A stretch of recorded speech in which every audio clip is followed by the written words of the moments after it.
Oshqozon kasalligiga birgina shu suv davoligini bilarmidingiz? Men buni o'z tanamda his qildim. Chunki meni oshqozonim, ichaklarim og'rib turardi, og'riq berardi. Doim dori ichib yurardim. Mana shu suvni ichganimdan beri og'riqlarni hech qanaqa bilmayapman, hech qanaqa og'riq ham yo'q. Tanam yengil, kuch kirgan, energiya kirgan, charchoq nimaligini bilmay, yugurib ishlab yuribman. 55 yoshdaman, lekin tinmay ishlab yuribman. Mana shu suv davo bo'ldi. Mana shu mo'jiza suvi menga shifo berdi. Sizlarga ko'p suv ichsangiz, oddiy suvdan ichasiz, lekin bu suvdan ozgina ichasiz, chanqog'ingizni ham bosadi, shishmaysiz ham.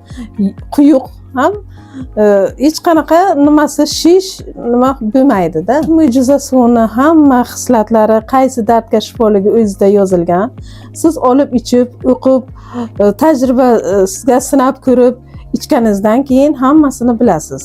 Barchangizga suvdan ichib yurishingizni tavsiya qilaman.